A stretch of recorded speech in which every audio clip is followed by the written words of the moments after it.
Bosco என்னும் நாமம் போக்கிடும் இளைஞரின் சோகம், விதைத்திடும் விடுதலை தாகம், நம்மில் என்றும் தந்திடும் வேகம். இயேசு கரையில் இறங்கிய போது பெருந்திரளான மக்களை கண்டார். அவர்கள் ஆயரில்லா ஆடுகளைப் போல் இருந்ததால் அவர்கள் மீது பரிவு கொண்டு அவர்களுக்கு பலவற்றை கற்பித்தார். திருமுழுக்கு யோவானின் இறப்பு மற்றும் பணி வாழ்வு தந்த களைப்பின் காரணமாக ஓய்வெடுக்க தனிமையான இடத்திற்கு இயேசுவும் சீடர்களும் செல்கின்றார்கள். ஆனால் மக்கள் இதை முன்பே தெரிந்து கொண்டு பாலை நிலத்தில் பெரும் எண்ணிக்கையில் திரண்டனர்.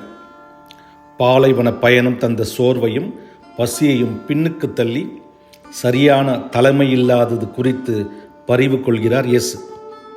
அவர்களிடையே தலைவர்களை உடனடியாக அடையாளப்படுத்தவில்லை, மாறாக பலவற்றை முதலில் கற்பிக்கின்றார். பிறகுதான் அப்பம் பழுகுதல் வழியாக அவர்களின் பசியை போக்குகிறார்.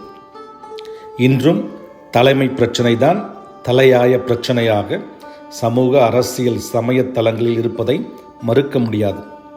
இளைஞர்களும் தலைமை கிடைத்தால் போதும் என்ற மனநிலையில் எவரையாவது தலைவராக ஏற்று பின்தொடர்கின்றனர்.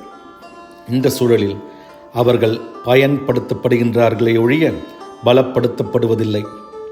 இன்றைய இளைஞர்களுக்கு தேவை அடிப்படை கல்வியோடு ஆற்றுப்படுத்தும் மற்றும் ஆற்றல் படுத்தும் கல்வியே.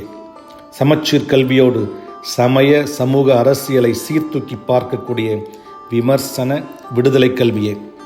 அப்போது அவர்களே சரியான தகுதியான தலைவர்களை அடையாளம் கண்டுகொள்வார்கள், அத்தகைய தலைவர்களாகவும் வளர்வார்கள். இளைஞர்களின் தந்தையும் ஆசிரியருமான புனித ஜான் போஸ்கோ பல முறை சொன்னது, இளைஞர்களுக்கு உதவி செய்ய விருப்பமா? கற்றுக் கொடுங்கள். இளைஞர்களுக்கு உயர்வானதை செய்ய விருப்பமா? கற்றுக் கொடுங்கள். இளைஞர்களுக்கு உன்னதமானதை செய்ய விருப்பமா? கற்றுக் கொடுங்கள். இறைவா, இளைஞர் பணியில் இளைஞர்களுக்கு சாதாரண உதவிகள் செய்வதில் மட்டும் தொலைந்து விடாமல், நிகழ்ச்சிகள் நடத்துவதில் நின்று விடாமல், அவர்களை உயர்த்தும் உன்னதமாக்கும் விடுதலை கல்வியை தரக்கூடிய பார்வையையும் பாதையையும் பலத்தையும் தா.